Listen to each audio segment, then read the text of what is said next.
احترام کی مستحق میری مائیں بہنیں،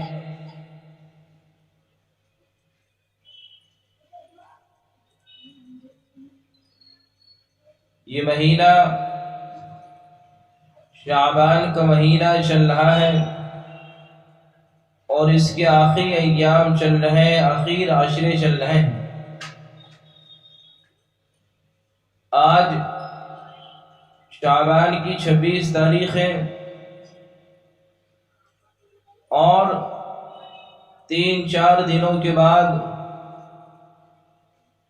عظیم الشان مہینہ رمضان المبارک کی آمد ہے۔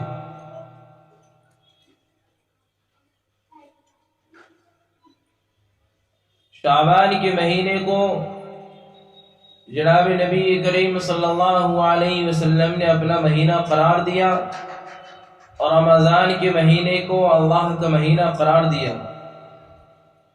کہ شعبان میرا مہینہ ہے اور رمضان اللہ کا مہینہ ہے۔ رمضان اللہ کا مہینہ ہے، یعنی اس مہینے میں اللہ رب العزت والجلال کی رحمتیں بندوں پر بے انتہا برستی ہیں، انوار و برکات کا نزول ہوتا ہے۔ اس مہینے میں اللہ تبارک و تعالی جہنم سے جہنمیوں کو آزاد کرتے ہیں اور بے شمار گنہگاروں کو جہنم سے آزاد کرتے ہیں اور اس کے گناہ کو معاف کرتے ہیں۔ اور اللہ کا یہ نظام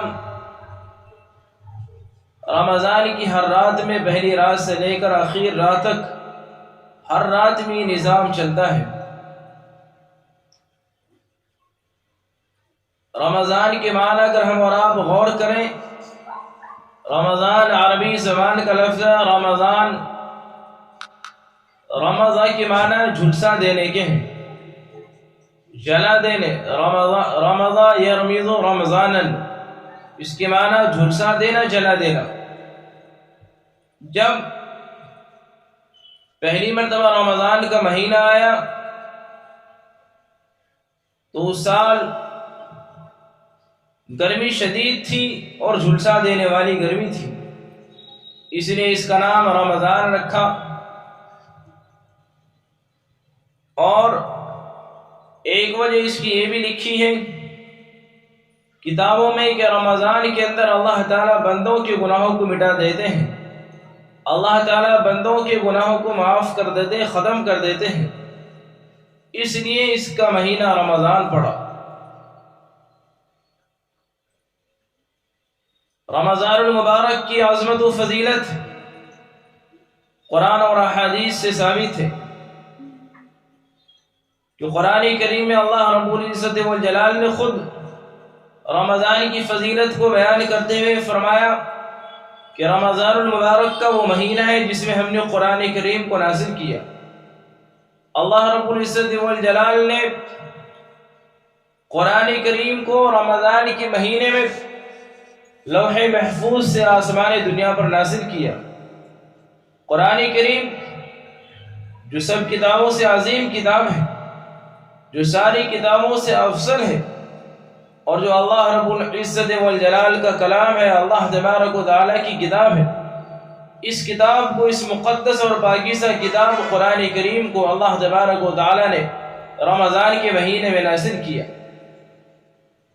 اور اس کے بعد آسمان دنیا سے اللہ تبارک و تعالیٰ ضرورت کے مطابق تھوڑا تھوڑا وقفے سے 23 سال کے عرصے میں حضرت جبریل علیہ السلام کے ذریعے جناب نبی کریم صلی اللہ علیہ وسلم پر نازل کیا۔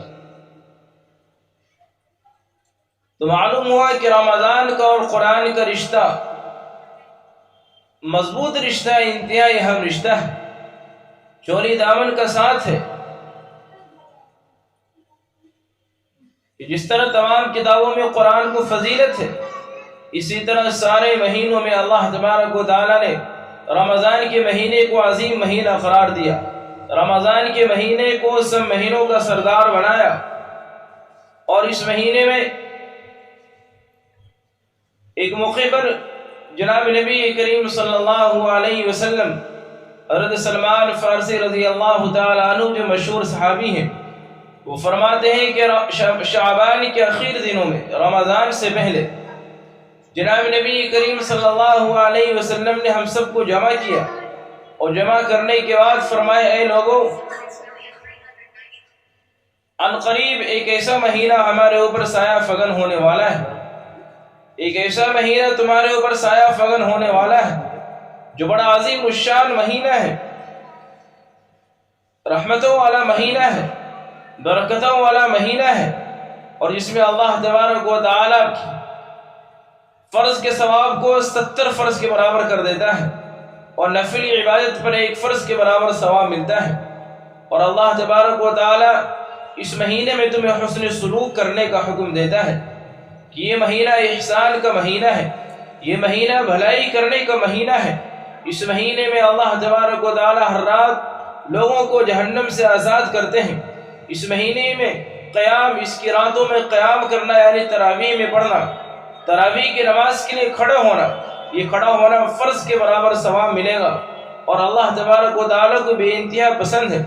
اللہ تعالیٰ اس مہینے کے دنوں میں تمہارے لیے روزے فرض قرار دی تمہارے اوپر، ہر مسلمان مرد و عورت عاقل بالغ پر، کہ رمضان کے دنوں میں روزے رکھے، اور اس مبارک مہینے میں اللہ تبارک و تعالیٰ نے ایک رات، ایسی رات رکھی ہے جو 1000 مہینوں سے بہتر ہے، جو تمام راتوں کی سردار ہے، اور وہ لیلۃ القدر۔ اور آپ صلی اللہ علیہ وسلم نے فرمایا اے لوگوں، اس مہینے میں بندگان خدا کے ساتھ بھلائی کرو۔ اس مہینے میں جو شخص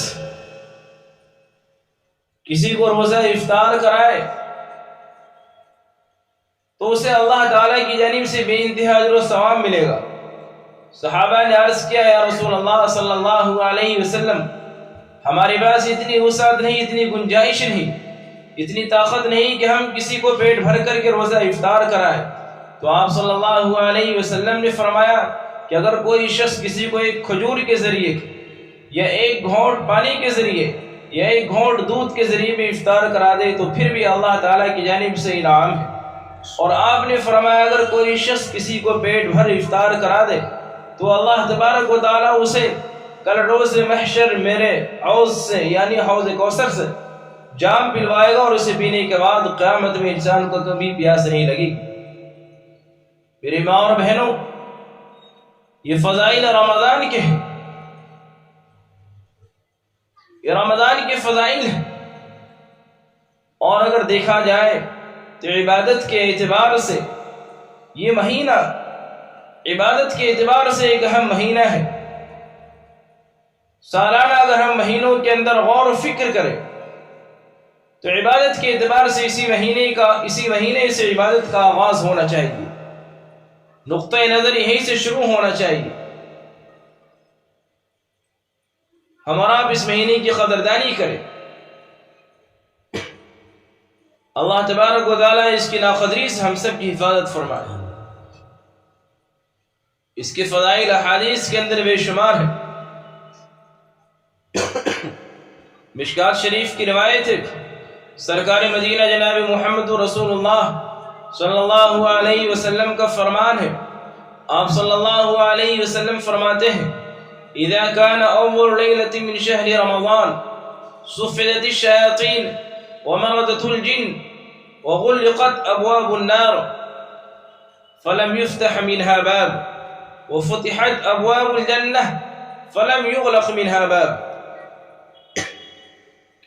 کہ جب رمضان کی پہلی رات ہوتی ہے تو اللہ تبارک و تعالی سارے سرکش شیاطین، سارے سرکش جنات کو اللہ تعالی بیریوں میں جکڑ کر کے قید کر کے سمندروں میں ڈلوا دیتا ہے فرشتوں کے ذریعے۔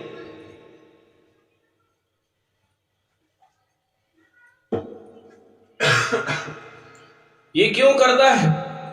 اللہ تعالیٰ کس قدر بندوں پر مہربان ہے کہ اس مہینے میں انسان کا ازلی دشمن شیطان، جس کا مقصد ہی یہی ہے، جس کا مشن ہی یہی ہے کہ ہم ہر وقت، ہر آن، ہر لمحہ، ہر لحظہ 24 گھنٹے اللہ تعالیٰ کے بندوں کو اللہ تعالیٰ کی یاد سے غافل کرے، اللہ کے بندوں کو غفلت کی زندگی میں ڈال دے، دھوکے کی زندگی میں ڈال دے، اور اللہ کے بندے غفلت میں زندگی گزار لے اور اپنے رب سے دور ہو جائے۔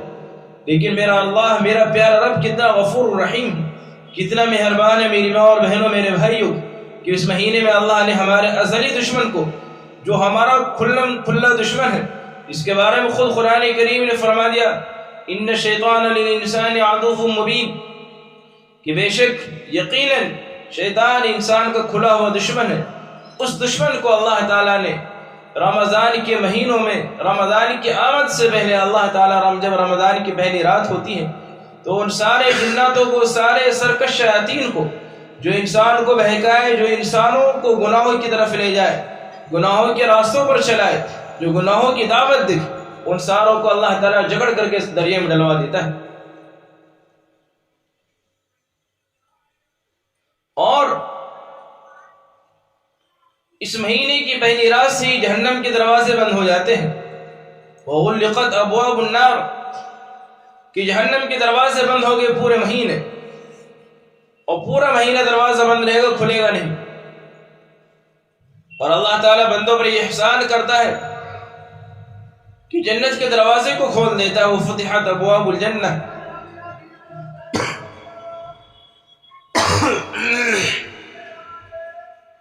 کہ جنت کے دروازے کھول دیے گئے اور پورے مہینے جنت کے دروازے بند نہیں ہوں گے۔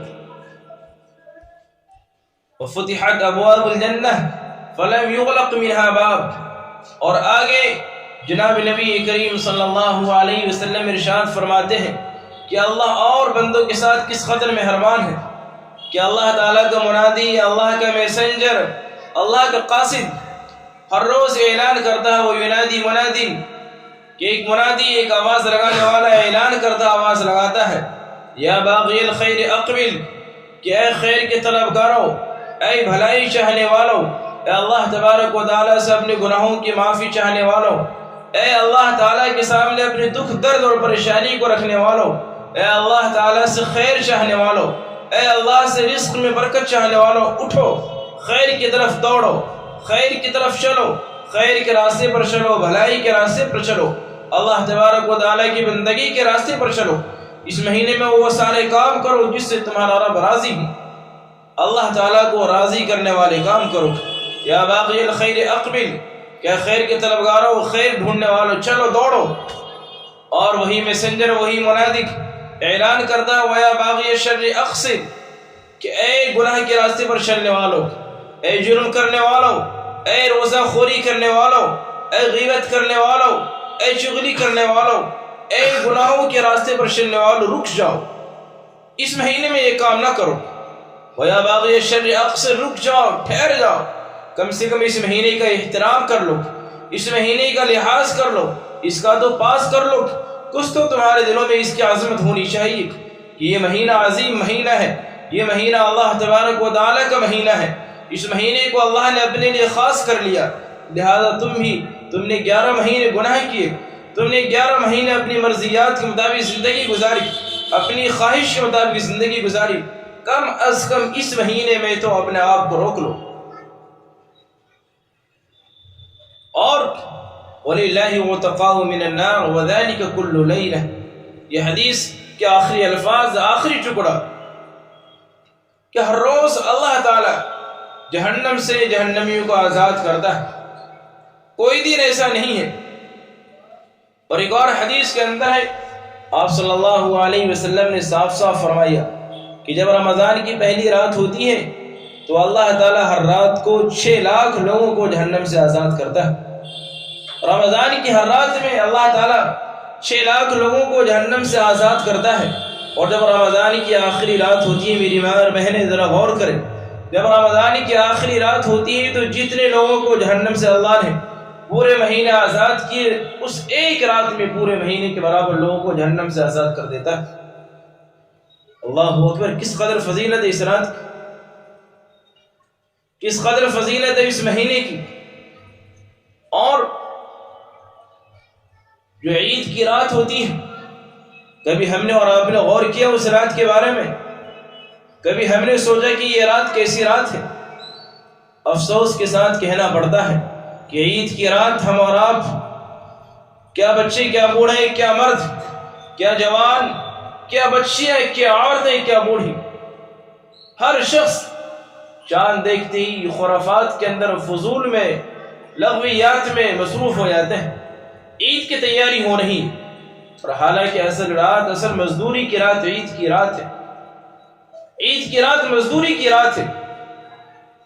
ہم اور آپ دیکھیں، ہمارے گھر میں اگر کوئی کام کرنے والا مزدور آتا ہے، صبح سے لے کر کے شام تک کام کرے، تو شام میں اس مزدور کو مزدوری دی جاتی ہے۔ کبھی کسی کو دیکھا شام میں مزدور کو، اگر مزدور دن میں کام نہ کرے لیکن شام میں مزدوری کے وقت مزدور ضرور رہتا ہے۔ ایسا نہیں کہ شام میں مزدور مزدوری لیے بغیر بھاگ جائے۔ عید کی رات، عیدین کی رات، صرف یہی رات نہیں، بقرعید کی رات، اس رات کی اور اس رات کی، عید الفطر کی رات اور عید الاضحی کی رات، جسے عیدین کہا جاتا ہے۔ عیدین کی رات انعام کی رات ہے، مزدوری کی رات ہے۔ عید الفطر کی رات چاند دیکھنے کے بعد شیطان آزاد، ہم بھی آزاد نہیں میری ماں اور بہنوں۔ اصل رات وہی رات ہے، اسی رات میں مانگنے کی رات ہے، اسی رات میں اللہ تعالیٰ سے مزدوری لینے کی رات ہے، وہ رات اللہ سے اجرت لینے کی رات ہے۔ اس رات میں اللہ تعالیٰ سے جو ہمیں بھیک ملنے والی ہے، وہ رات اللہ تعالیٰ کی جانب سے بھیک لینے کی رات ہے۔ جو کام کرنے آپ بعد میں کر لیں، عید کی تیاری آپ رمضان سے پہلے کر لیں۔ رمضان کے مہینے کو فضول میں نہ ضائع نہ کرے، لغویات میں ضائع نہ کرے، بلکہ اس مہینے میں جس قدر ہو سکے عبادت کرے۔ ایک نظام بنائے، ایک شیڈول بنائے، ٹائم ٹیبل سیٹ کرے کہ ہمیں فلاں وقت سے فلاں وقت تک یہ کام کرنا ہے، اس وقت سے اس وقت تک قرآن کریم کی تلاوت کرنی ہے، اور اس وقت سے اس وقت تک ذکر و اذکار کرنے ہیں، اتنے ٹائم استغفار پڑھنا ہے، اتنے ٹائم درود شریف پڑھنی ہے۔ یہ ساری چیزیں ایک نظام بنائے۔ قرآن پڑھتے پڑھتے تھک جائے، اکتا جائے، دینی کتاب کا مطالعہ کرے، دینی کتاب، اسلامی کتاب کا مطالعہ کرے، اس کے مطالعے کرنے پر بھی ثواب ملے گا۔ اس سے اکتا جائے تو آپ تسبیح لے کر کے لا الہ الا اللہ کا ورد کرے، استغفار کا ورد کرے، استغفر اللہ کا ورد کرے، لا حول ولا قوت الا باللہ کا ورد کرے۔ یہ وہ کلمات ہیں جس پر اللہ تعالیٰ کی جانب سے بے شمار انعام ہے، بے شمار نعمتیں ہیں۔ لا حول ولا قوت الا باللہ، حدیث کے اندر فرمایا ہے کہ عرش کے خزانوں میں سے ایک خزانہ ہے۔ اور جب کوئی بندہ کلمہ طیبہ کا اقرار کرتا ہے تو جب جب کلمہ پڑھتا ہے، ایک درخت جنت میں اس کے لیے لگ جاتا ہے۔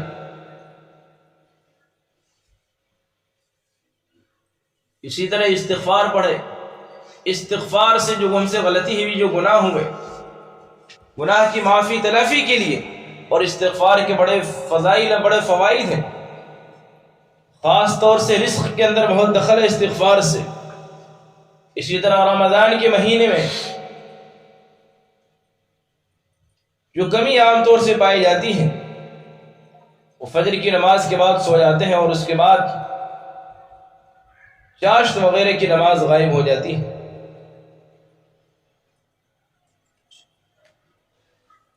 صبح میں طلوع آفتاب کی 20 منٹ کے بعد اشراق کی نماز، لیکن ہم مزاج یہ ہے کہ سو گئے تو سو گئے۔ اشراق پڑھنے والے کا چاشت کی نماز تو دیر سے ہوتی ہے، چاشت کی نمازیں بھی آنکھ نہیں کھلتی بہت سے لوگوں کی، 10 بجے 11 بجے سو کے اٹھنا ہوتا ہے۔ نہیں میری ماں اور بہن، فجر کی نماز پڑھنے کے بعد قرآن کریم کی تلاوت میں مصروف ہو جائے، اور اس کے بعد اشراق کی نماز پڑھیں، پھر چاشت کی نماز پڑھیں۔ جتنی بھی نماز ہے، جتنی بھی نفلی عبادتیں ہیں، ان ساری باتوں کو انجام دے رمضان کے ایام میں، رمضان کے مہینے میں۔ اسی طرح مغرب کے بعد اوابین کا اہتمام کرے، خاص طور سے مغرب کی نماز کے بعد۔ باقی اس کے علاوہ گھریلو کام کاج یہ بھی کرے، ایسا نہ ہو کہ کوئی اب نفل میں ہی لگ جائے، گھریلو کام کاج کو چھوڑ دے۔ آپ جو گھریلو کام کاج کریں گی رمضان کے ایام میں، روزے کی تیاری، افطار کے لیے تیاری کرنا، سحری کی تیاری کرنا، اس پر بڑے ثواب ہے اللہ تعالیٰ کی جانب سے، بہت بڑا ثواب ہے اس پر اللہ تعالیٰ کی جانب سے۔ میں نے بھی آپ کے سامنے حدیث پڑھی کہ اللہ کے رسول نے فرمایا کہ جس نے افطار کرا دیا، جس نے، اور یقیناً مستورات، گھر کے نظام میں مستورات کا بہت بڑا رول ہوتا ہے۔ آپ لوگ انتہائی خوش قسمت ہے، مبارکباد۔ آپ کی خدمت قابل تعریف ہے کہ صبح میں سحری میں وقت سے پہلے اٹھ جانا، 1 گھنٹہ پہلے اٹھ جانا اور سحری کی تیاری کرنا۔ مرد حضرات تو بعد میں اٹھتے ہیں اور آپ پہلے اٹھ کر کے سحری تیاری کرتی ہیں، پھر اس کے بعد اٹھاتی ہیں۔ اسی طرح افطار کی تیاری عصر بعد سے ہی بلکہ عصر سے پہلے سے لگ جاتی ہیں۔ یہ بڑا عظیم کام ہے آپ کے، اللہ تعالیٰ کی جانب سے اس پر بے شمار انعام، بے شمار وعدے۔ آپ یہ نہ سمجھے، کوئی یہ نہ سمجھے کہ ہم اس کام میں لگ گئے اور قرآن کریم کی تلاوت سے محروم ہے کہ نہیں۔ قرآن کریم کی تلاوت جو آپ کا دیگر اوقات، خالی اوقات، ان اوقات میں قرآن کریم کی تلاوت کریں، انہی اوقات میں سے وقت کو بچا کر کے گھریلو کام کو بھی انجام دینا ہے اور عبادت بھی کرنی ہے۔ اسی طرح اللہ تبارک و تعالیٰ نے اس مہینے کا جو سب سے اہم عمل ہے، جو فرض ہے، جس پر اسلام کی بنیاد رکھی گئی ہے، کہ جو اسلام کے اہم ستون ہے، اہم پلر ہے، روزے کے بارے میں جناب نبی کریم صلی اللہ علیہ وسلم نے فرمایا، حدیث قدسی ہے۔ حدیث قدسی اس حدیث کو کہتے ہیں کہ جس کے الفاظ بھی اللہ تبارک و تعالیٰ کی جانب سے ہوں، اور حدیث قدسی میں اللہ تبارک و تعالیٰ خود فرماتا ہے، الصوم لی وانا اجزی بہ، الصوم لی وانا اجزی بہ، بندے نے میرے لیے روزہ رکھا اور اس کا بدلہ میں خود دوں گا۔ کس قدر اجر ہے اللہ تعالیٰ کی جانب سے۔ کسی اور عبادت پر اللہ تعالیٰ نے یہ نہیں کہا کہ اس شخص نے میرے لیے یہ کام کیا، اس نے نماز پڑھی، اس نے حج کیے، اس نے زکوٰۃ دیے، یہ اس نے کسی کو کھانا کھلایا۔ میں کسی عمل کو گھٹا نہیں رہا ہوں، لیکن ہر عمل اپنی جگہ ایک اہم ہے، ہر عبادت اپنی جگہ مسلم ہے، لیکن روزے کی عبادت، روزے کی فضیلت اپنی جگہ مسلم ہے کہ اللہ تبارک و تعالیٰ روزے دار کو اپنے ہاتھوں سے اجر دے گا، فرشتوں کے ذریعے نہیں دے گا۔ اور روزے دار کی منہ کی بو جو معدہ خالی ہونے کی وجہ سے، ایک انسان صبح سے شام تک کچھ کھائے پیے نہیں، تو جب معدہ خالی ہو جاتا تو معدہ خالی ہونے کی وجہ سے اس کے اندر سے ایک بو آتی۔ مسواک، روزے کی حالت میں مسواک منع نہیں، مسواک کرنی چاہیے۔ روزے کی حالت میں دانتوں کی بو الگ ہوتی ہے، وہ مسواک نہ کرنے کی وجہ سے ہوتی ہے، اور معدے کی بو ہوتی ہے وہ پیٹ کے خالی ہونے کی وجہ سے۔ اللہ تبارک و تعالیٰ کے نزدیک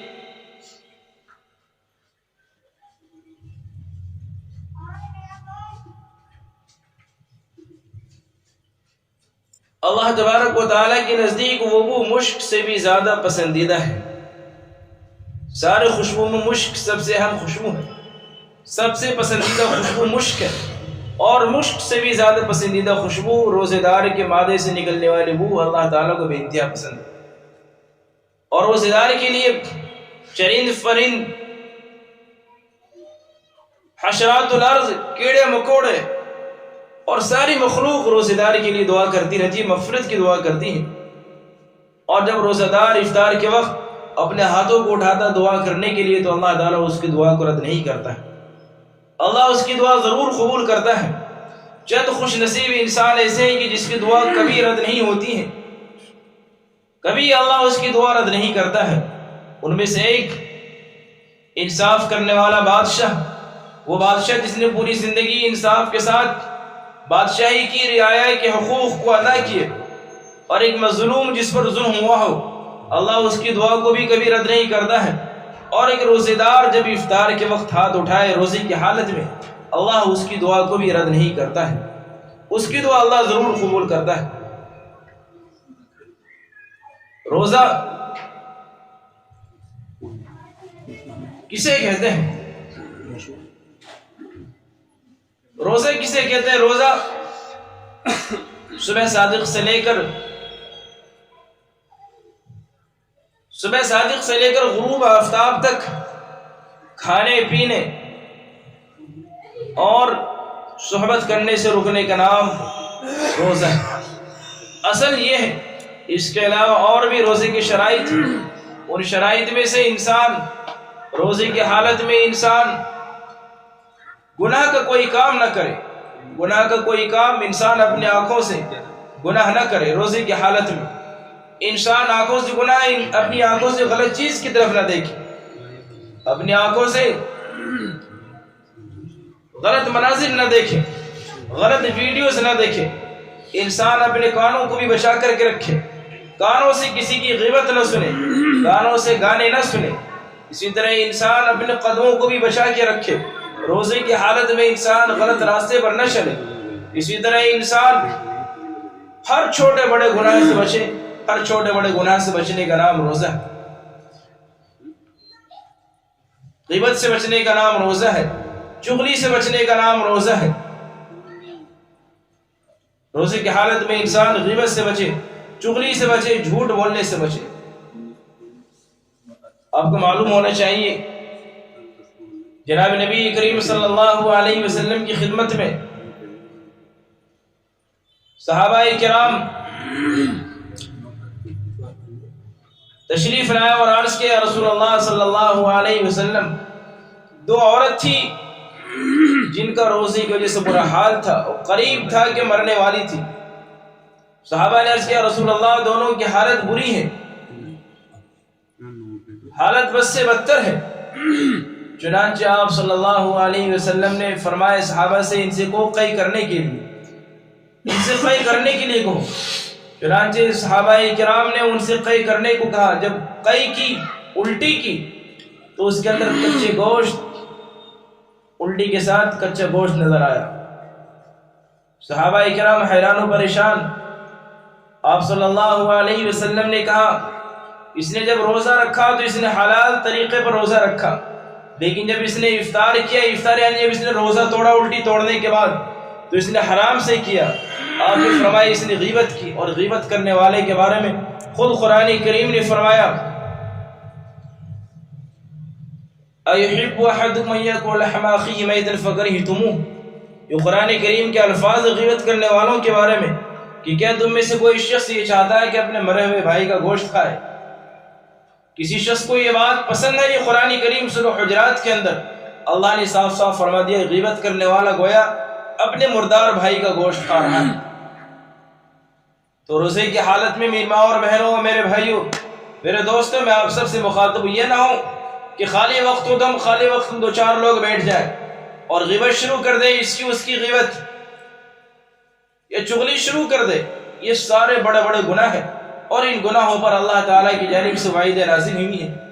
ان گناہوں کا ارتکاب کرنے والا، ان گناہوں کا مجرم جنت میں داخل نہیں ہوگا.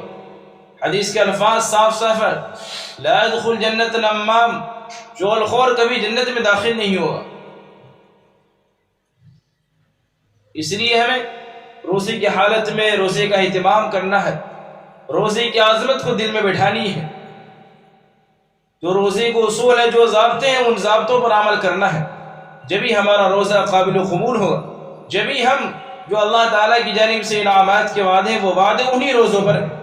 جو روزہ اس لائق ہو، اور جو روزہ صبح سے شام تک بھوکا رہے انسان، اور اس کے بعد منہ سے بھی گناہ کرے، زبان سے بھی گناہ کرے، آنکھ سے بھی گناہ کرے، کان سے بھی گناہ کرے، تو پھر میری ماں اور بہنوں وہ بھوکا رہنا روزہ نہیں.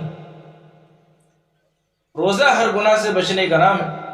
اسی طرح ایک اور آپ سے متعلق بات چل رہی ہے. یقیناً خدا کی طرف سے یہ قدرتی نظام ہے ہر انسان کے ساتھ. ہر انسان کے ساتھ مردوں کا نظام الگ ہے، عورتوں کا نظام الگ ہے. بعض ایام ایسے ہیں کہ جن میں عبادت وغیرہ کی پابندی ہے، قرآن کریم کی تلاوت نہیں کر سکتی، نماز نہیں پڑھ سکتی، اور ہر مہینے یہ سلسلہ یہ چلتا رہتا ہے.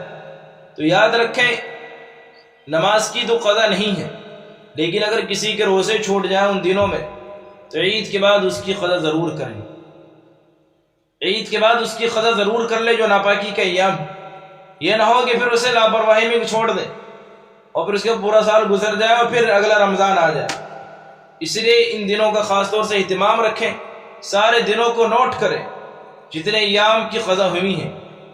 اور اس کے علاوہ اگر آپ کے روزے چھوٹ رہے ہوں تو پھر بھی آپ کی ذمہ داری ہے، آپ کا اخلاقی فریضہ ہے کہ پھر بھی آپ روزے دار کی طرح صبح سے شام تک رہیں، کسی کو احساس نہ ہو گھر میں کہ ان کا روزہ ہے یا روزہ نہیں ہے۔ روزے کی حالت میں آپ رمضان میں بھی وضو کر کے آپ مصلی پہ بیٹھ جائیں، ذکر و اذکار کر سکتی ہیں تسبیح لے کر کے، وظائف پڑھ سکتی ہیں، قرآن کریم کی تلاوت نہ کریں، لیکن استغفار، کلمہ طیبہ کا ورد، لا الہ الا اللہ محمد رسول اللہ، استغفر اللہ، سبحان اللہ، الحمدللہ، اللہ اکبر، درود شریف، یہ سب ان حالتوں میں کر سکتی ہے، اس کی اجازت۔ اسی طرح دعا مانگ سکتی، مصلی میں بیٹھ کر کے وضو کر کے ہر نماز میں آپ آئیں، مصلی میں بیٹھے دعا کریں، اپنے گناہوں کی معافی مانگیں، اپنے گھر کے جتنے بھی افراد ہیں ان کے لیے دعا کریں، پوری امت کے لیے دعا کریں، ہر ایک ایمان والی کے لیے دعا کریں، ہر ایمان والی کے لیے، مومن کے لیے، مرد کے لیے، عورت کے لیے، سب کی مغفرت کی دعا کریں، ہر ایک پریشان کی پریشانی کے لیے دعا کریں، اللہ تعالیٰ ان کی پریشانی کو دور کر، ہر شخص کے لیے دعا کریں۔ تو رمضان کا سب سے اہم اور افضل عبادت روزہ ہے۔ اس کے علاوہ تراویح کی نماز بھی سرکار تراویح کی نماز ہے، اور عورتوں کا حکم ہے کہ عورتیں خود انفرادی پڑھیں گی، جماعت سے نہیں پڑھیں گی۔ جماعت سے نماز مکروہ ہے، آپ انفرادی پڑھیں گی، لیکن اگر کوئی حافظہ ہو، کوئی لڑکی حافظہ ہو، ان کے لیے فقہاء کرام نے اجازت دی ہے کہ حافظہ لڑکی اگر وہ حافظہ ہے تو جماعت بنائے، جو بیچ میں ہرے الگ سے امام کی طرح آگے نہ بڑھے۔ یہ اس لیے ہے کہ تاکہ قرآن اس کا محفوظ رہے، قرآن نہ بھولے، ورنہ عموماً ساری عورتیں انفرادی نماز پڑھیں گی گھروں میں، اور گھر میں بھی تنہائی میں جہاں کوئی نہ ہو، اپنے کمرے کو مخصوص کر لیں، اور اس کے بعد بھی سرکار تراویح کی نماز پڑھیں۔ علم تر سے جو صورت یاد آپ یہیں سے پڑھیں، 10 صورت ادھر سے علم تر سے لے کے والناس تک 10 رکعت میں 10 صورت، اور پھر بقیہ 10 رکعت میں 10 صورت۔ اسی طرح اللہ تبارک و تعالیٰ نے اس مبارک مہین اور اس پر بے شمار فضائل ہے تراویح پر۔ آپ صلی اللہ علیہ وسلم نے فرمایا، من صام رمضان ایمانا واحتسابا غفر له ما تقدم من ذنبه، کہ جو شخص ایمان کے ساتھ، کامل اعتقاد کے ساتھ رمضان کے روزے رکھے، اللہ اس کے پچھلے سارے گناہ معاف کر دے گا۔ اور آگے فرمایا آپ نے، ومن قام رمضان ایمانا واحتسابا غفر له ما تقدم من ذنبه، کہ جو شخص اللہ تبارک و تعالیٰ کی ذات پر کامل یقین کرتے ہوئے، ثواب کے ساتھ ثواب کی امید رکھتے ہوئے تراویح کی نماز پڑھے، تو اللہ تعالیٰ اس کے سارے پچھلے گناہوں کو معاف کر دے گا۔ یہ فضیلت تراویح کی نماز پڑھ۔ اسی طرح اس مہینے کی گود میں اللہ تبارک و تعالیٰ نے ایک رات رکھی ہے، ایسی رات جو 1000 مہینوں سے بہتر ہے، جو ساری راتوں سے افضل ہے، اور جس کے بارے میں اللہ نے خود قرآن کریم میں ایک سورت نازل کر دی، اور جس رات میں اللہ نے قرآن کریم کو نازل کیا۔ میں نے آپ کے سامنے شروع میں قرآن کریم کی آیت پڑھی، اس کے اندر یہ تھا کہ اللہ نے قرآن کو نازل کیا رمضان کے مہینے میں، اور رمضان کے مہینے میں بھی اللہ نے شب قدر کی رات میں قرآن کو نازل کیا۔ جو قرآن کریم کی سورت انا انزلناہ فی لیلۃ القدر، اس کو پڑھیں آپ، اللہ نے صاف فرمایا کہ ہم نے اس کو نازل کیا لیلۃ القدر میں۔ اور اے نبی، آپ کو معلوم ہے لیلۃ القدر کیا ہے؟ لیلۃ القدر خیر من الف شہر، لیلۃ القدر 1000 مہینوں سے بہتر ہے۔ اس رات میں فرشتے اور روح القدس اترتے، فرشتوں کی ایک جماعت اترتی ہے، اور وہ رات غروب آفتاب سے لے کر صبح صادق تک وہ رات رہتی ہے، مغرب کے وقت سے لے کر ختم سحری تک وہ رات رہتی ہے، پوری رات۔ جس رات بھی شب قدر کی رات ہوگی وہ پوری رات ہوگی، کوئی 1 گھنٹے کی رات نہیں ہوتی ہے۔ کوئی یہ نہ سمجھے کہ شب قدر میں 1 گھنٹے کی رات شب قدر، یہ فلاں وقت سے فلاں وقت تک شب قدر نہیں، بلکہ پوری رات مغرب سے لے کر کے ختم سحری تک پوری رات شب قدر کی رات ہوتی ہے۔ اور اس رات میں اللہ تعالیٰ کی جانب سے سلامتی ہی نازل ہوتی ہے، سلام ہی حتی مطلع الفجر، کہ وہ رات صبح صادق تک رہتی ہے۔ اس لیے اگر کسی کو یہ رات مل جائے، رمضان کی یہ راتیں بڑی اہم رات ہے، بڑی عظیم رات ہے، تو اسے چاہیے کہ اس رات میں خوب دعا کرے، کثرت سے دعا کرے۔ اور اس رات کے بارے میں بھی بعض محققین نے الگ الگ رائے دی ہے۔ کوئی متعین رات نہیں ہے کہ رمضان کے دنوں میں کون سی رات شب قدر کی رات ہے۔ جسے جس رات میں شب قدر مل گئی انہوں نے اسی رات کو اختیار کر لیا۔ مثال کے طور پر ہم لوگ یہاں 5 لوگ موجود، ہم میں سے کسی نے رمضان کی کسی شب کو شب قدر پائی، کسی کو 23ویں ملی، کسی کو 25ویں میں، تو ایسے ہی محققین کی رائے ہے کہ 21 کی رات، 23 کی رات، 25 کی رات، 27 کی رات، 29 کی رات، ان راتوں میں سے کسی بھی رات میں شب قدر کی رات ہو سکتی ہے۔ اور بعض لوگوں کی رائے 20 والی بھی ہے کہ 20 کی رات، 22 کی رات، 24 کی رات، 26 کی رات، 28 کی رات۔ اور اس کو حضرت شیخ مولانا زکریا رحمۃ اللہ علیہ نے لکھا اپنی کتاب کے اندر۔ اسی شب قدر کی تلاش میں جناب نبی کریم صلی اللہ علیہ وسلم رمضان کے اخیر عشرے کا اعتکاف فرمایا کرتے تھے۔ شب قدر جسے تلاش کرنی ہو، جسے جستجو ہو شب قدر کی، اسے چاہیے کہ اخیر عشرے کا اعتکاف کر لے۔ انشاءاللہ اخیر عشرے کے اعتکاف کی صورت میں اسے شب قدر کی رات میسر ہو جائے گی، شب قدر کی رات مل جائے گی۔ اخیر عشرہ کیا، اعتکاف کیا؟ رمضان کے اندر 10 دنوں کا اعتکاف سنت مؤکدہ علی کفایہ ہے۔ آپ کو معلوم ہونا چاہیے اگر محلے کی مسجد میں کسی ایک شخص نے بھی اعتکاف نہیں کیا تو پورے محلے والے گنہگار ہوں گے۔ رمضان کے اخیر عشرے کا 10 دن کا اعتکاف سنت مؤکدہ علی کفایہ، اگر ایک شخص نے بھی اعتکاف کر لیا تو پورے محلے والے اس گناہ سے بچ جائیں گے، ورنہ سب کے سب مجرم مانے جائیں گے اور سب پر اللہ کا وبال آئے گا۔ بڑی فضیلت، مرد حضرات مسجد میں اعتکاف کریں۔ اب یہ کہیں کہ ہمیں اعتکاف کرنا ہے تو عورتوں کے لیے حکم ہے کہ عورتیں بھی اعتکاف کریں، اور عورتیں اعتکاف کریں گی اپنے گھروں میں۔ اور میری ماں اور بہنوں، آپ کا اعتکاف تو بڑا آسان ہے، مردوں کے ساتھ پابندیاں زیادہ، شرائط زیادہ بنسبت آپ کے۔ آپ کا اعتکاف آپ اپنے گھر میں ایک جگہ متعین کر لیں، مخصوص کر لیں، ایک گھر کو مخصوص کر لیں، اور آپ اسی گھر میں رہ کر کے ایک کونے میں عبادت کریں، ذکر و اذکار کریں، اور اگر گھر میں کوئی کام کرنے والا نہ ہو تو ضرورت پڑنے پر آپ گھر کی چیزیں جیسے سبزی وغیرہ کاٹ سکتی ہیں کہ کوئی پہنچا دے وہاں پر، تو آپ اس کام کو انجام دے سکتی ہیں۔ یقیناً اعتکاف کر کے دیکھیں جن کے پاس وقت ہو، گھریلو ذمہ داری زیادہ نہ ہو۔ اب ایسا بھی نہ ہو کہ گھریلو ذمہ داری چھوڑ کر کے اعتکاف میں بیٹھ جائیں۔ اس بات کو یاد رکھیں، کبھی آپ کہیں کہ بھئی بیان میں یہ بات آئی تھی اور اعتکاف کی ترغیب دی جا رہی، ٹھیک ہے اعتکاف کی ترغیب دی جا رہی ہے، لیکن گھریلو ذمہ داری یہ زیادہ اہم ہے۔ بچوں کی کفالت، شوہر کی خدمت اور دیگر ضروریات ہیں۔ آپ سب کو چھوڑ کے اعتکاف میں بیٹھ جائیں تو یہ مناسب نہیں، پہلے وہ ضروری ہے۔ بچوں کی کفالت، بچوں کی پرورش، شوہر کے حقوق ادا کریں، اس کی اجازت سے پھر آپ اعتکاف میں بیٹھیں۔ اگر گھر میں کئی افراد ہیں، کسی گھر میں 3-4 مستورات ہیں، تو 3-4 مستورات میں نظام بنا لیں کہ اس سال ایک مستورات بیٹھ جائے اعتکاف میں، اگلے سال زندگی بخیر ہے تو کوئی اور مستورات بیٹھ جائے، اس طرح کر کے، اور ایک کا کام دونوں مل کے سنبھال لیں، تو اس طرح ایک نظام بن سکتا ہے۔ اور یقیناً جب آپ اعتکاف میں بیٹھیں گے تو آپ کو شب قدر کی رات ملیں گی، اور پھر اس کے بعد جب آپ شب قدر کی رات پائیں گے تو انشاءاللہ اللہ کی ذات سے امید ہے کہ وہ رات آپ کے لیے اور آپ کی زندگی میں ایک اہم رات ہوگی۔ اس رات میں دعا قبول ہوتی ہے، اس رات میں اپنے لیے بھی دعا کریں، پوری امت کے لیے دعا کریں۔ رمضان کا پہلا عشرہ رحمت کا عشرہ ہے، رحمت کا عشرہ، پہلا 10 دن، ان 10 دنوں میں اللہ تعالیٰ کی رحمتیں برستی ہیں بندوں پر۔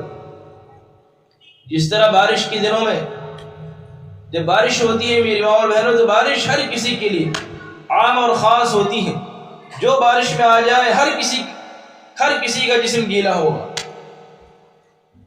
ایسی اللہ کی رحمت عام برستی ہے، مخصوص نہیں ہے۔ ہم اور آپ اگر کہیں سے پانی لینے جائیں، پانی خریدنے جائیں تو مخصوص ہے پانی، لیکن بارش مخصوص نہیں، بارش برسے ہر کسی کے لیے۔ ایسے اللہ کی رحمتیں برستی ہیں رمضان کے پہلے عشرے میں۔ حدیث کے اندر اولہ رحمہ، کہ اس کا پہلا عشرہ رحمت کا عشرہ ہے، وَأَوْسَطُهُ مغفرہ، اور 20 کا عشرہ مغفرت کا عشرہ ہے۔ 20 کے عشرے میں اللہ تعالیٰ بندوں کی مغفرت کرتا ہے، اور اخیر عشرہ وَآخِرُهُ عِتْقٌ مِّنَ النَّارِ، اور اخیر عشرہ جہنم سے آزادی کا عشرہ ہے۔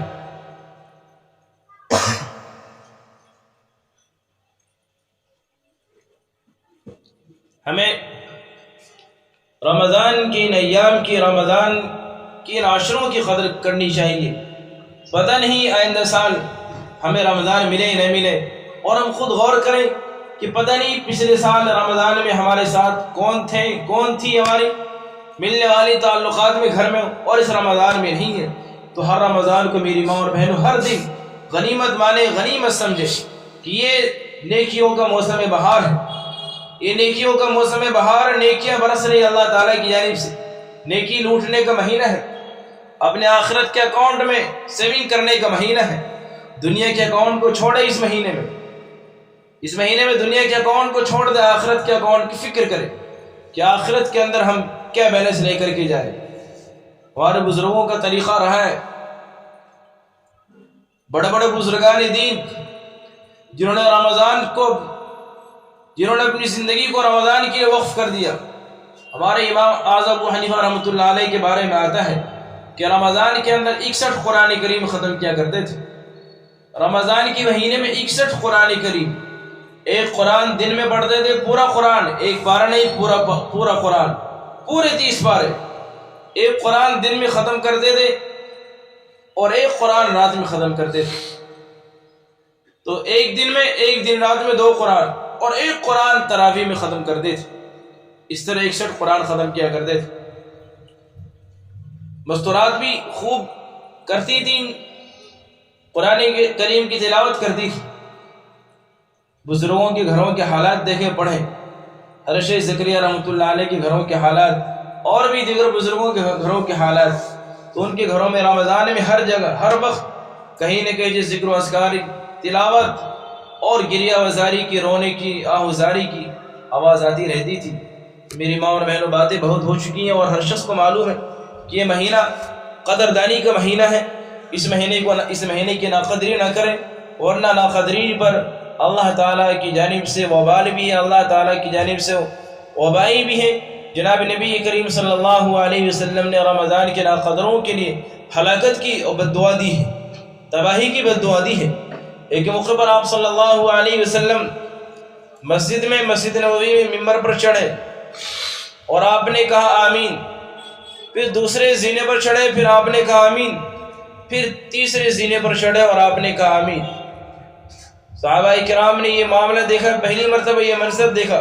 صحابہ نے پوچھا، یا رسول اللہ، آج ہم نے ایک عجیب بات دیکھی، ہم نے کبھی یہ بات اس سے پہلے نہیں دیکھی، زندگی میں آج ہم نے عجیب بات دیکھی۔ آپ نے پوچھا کیا بات؟ صحابہ نے کہا، یا رسول اللہ، جب آپ پہلے زینے پر چڑھے تو آپ نے کہا آمین، پھر دوسرے پر چڑھے، پھر آپ نے کہا آمین، پھر تیسرے پر آپ نے کہا آمین۔ تو حضور صلی اللہ علیہ وسلم نے فرمایا، ہاں، میرے پاس جبریل علیہ السلام آئے تھے، اور انہوں نے کہا ہلاک ہو جائے، برباد ہو جائے وہ شخص، تباہ ہو جائے وہ شخص جس کے سامنے میرا ذکر، یعنی جناب نبی کریم صلی اللہ علیہ وسلم کا تذکرہ ہو، اور وہ آپ صلی اللہ علیہ وسلم پر درود نہ بھیجے۔ جبریل علیہ السلام نے بد دعا دی، اور اس بد دعا پر آمین سید الانبیاء جناب محمد رسول اللہ صلی اللہ علیہ وسلم کی آمین ہے۔ پھر حضرت جبریل علیہ السلام نے دوسرے زینے پر کہا ہلاک ہو جائے، برباد ہو جائے وہ شخص، تباہ ہو جائے وہ شخص جس کے سامنے اس کے ماں باپ ہو، دونوں حیات ہو یا دونوں میں سے کوئی ایک حیات ہو، اور وہ اولاد اپنے ماں باپ کی خدمت کر کے اپنے آپ کو جنت کا مستحق نہ بنائے۔ تو میں نے کہا آمین۔ پھر جب تیسرے زینے پر چڑھا، حضرت جبریل علیہ السلام نے کہا ہلاک ہو جائے، برباد ہو جائے وہ شخص، غارت ہو جائے وہ شخص جو رمضان کا مہینہ پایا اور پھر بھی اس کی مغفرت نہ ہو۔ میں نے کہا آمین۔ کس قدر سخت بد دعا ہے، اور اس بد دعا پر کس قدر سخت آمین ہے۔ ذرا غور کریں کہ کیا یہ بد دعا قبول ہوئی ہوگی یا نہیں ہوئی۔ جبریل علیہ السلام جیسے فرشتے جو سارے فرشتوں کے سردار، اور جناب نبی کریم صلی اللہ علیہ وسلم جو سارے نبیوں کے سردار، اور جو جبریل علیہ السلام سے بھی افضل، جو قرآن کریم سے بھی افضل، جو خانہ کعبہ سے بھی افضل، آپ صلی اللہ علیہ وسلم، کیا یہ دعا قبول نہیں ہو؟